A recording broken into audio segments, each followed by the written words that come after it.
Bienvenue sur votre chaîne préférée Akhbar al-Bled de Hassan Atlemsan.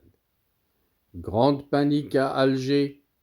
Le Maroc brouille les cartes à l'Algérie et à son parrain, la France.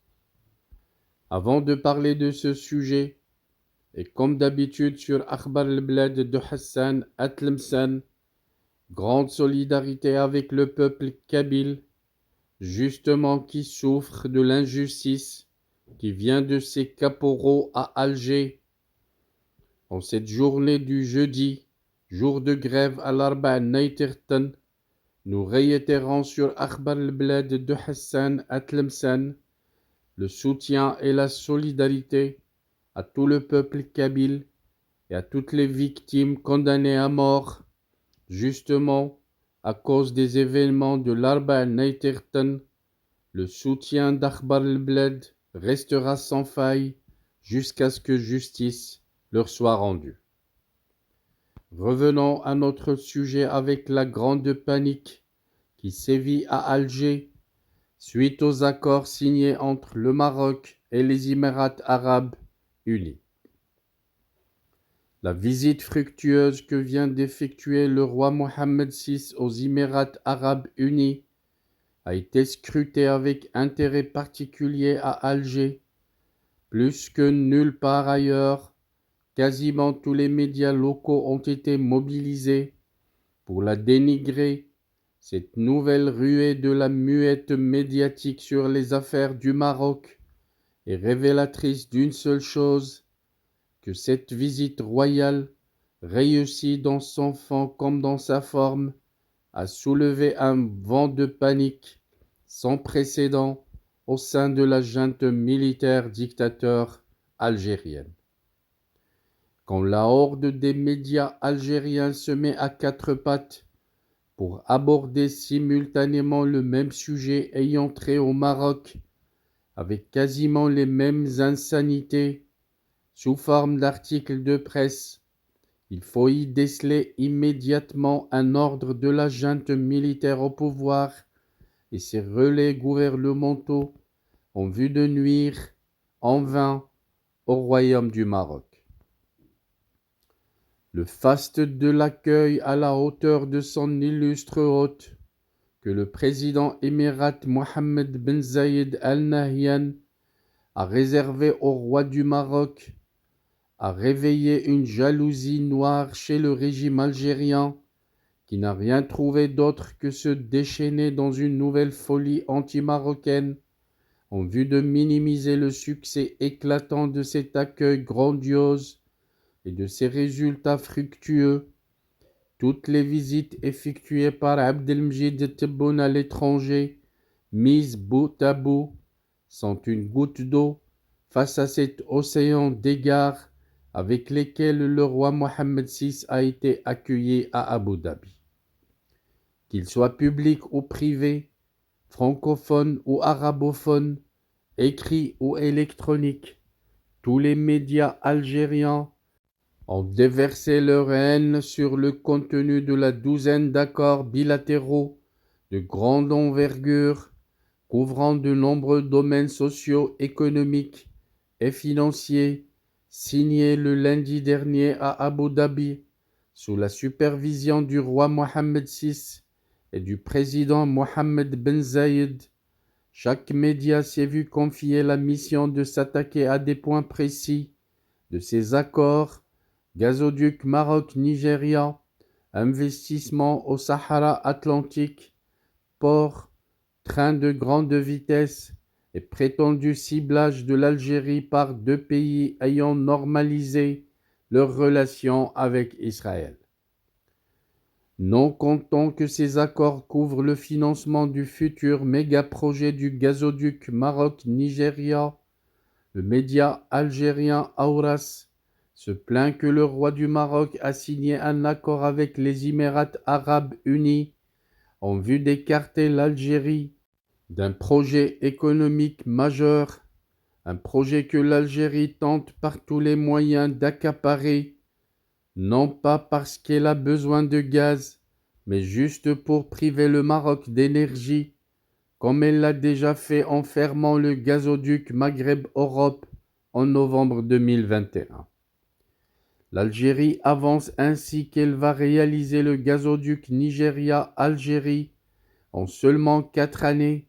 avec une enveloppe de 13 milliards de dollars entièrement à ses frais, arguant que le tracé du gazoduc entre le Maroc et le Nigeria, reliant 14 pays, nécessite 20 ans pour sa construction et un investissement de 25 milliards de dollars. Le site électronique Algérie patriotique, appartenant au général Khaled Nazzar, qui est poursuivi par la justice suisse pour crimes de guerre et crimes contre l'humanité,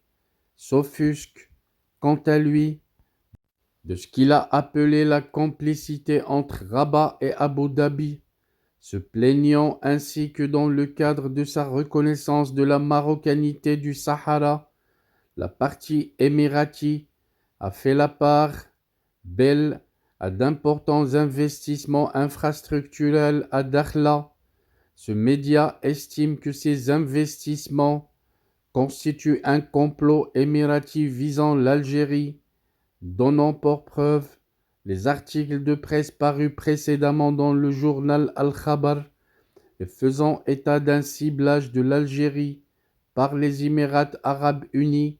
par Israël, par le Maroc et la Libye du général Khalifa Haftar. Dans le même ordre d'idées, Al-Watan voit d'un mauvais œil les investissements émiratis au Sahara marocain, criant à une hostilité envers l'Algérie, dont le régime ne cesse pourtant d'affirmer qu'il n'est pas partie prenante au conflit du Sahara, qu'il a créé et qu'il maintient en vie sous perfusion. Les Émirats arabes unis appuient les visées expansionnistes du Makhzen. Abu Dhabi affiche son hostilité à l'égard de l'Algérie, titre le journal, soulignant que les accords maroco-émiratis concernent en premier lieu le Sahara, soulevant des interrogations sur les intentions cachées derrière cette collaboration,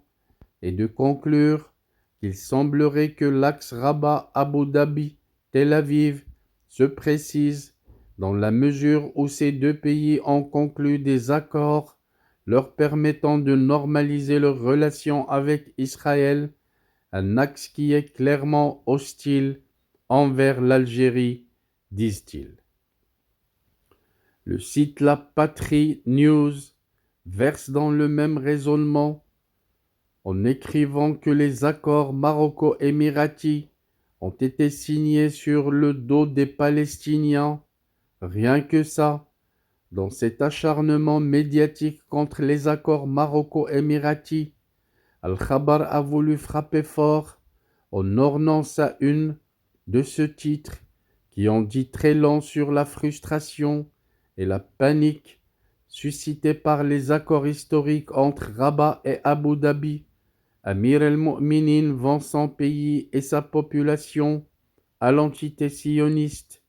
À court d'arguments, ce journal assimile les Émirats arabes unis à Israël. À travers des balivernes de bas étage, il affirme que le Mossad israélien était présent à la signature de ces accords qui viendraient à la rescousse d'un Maroc au bout de l'asphyxie, car il traverserait une situation sociale,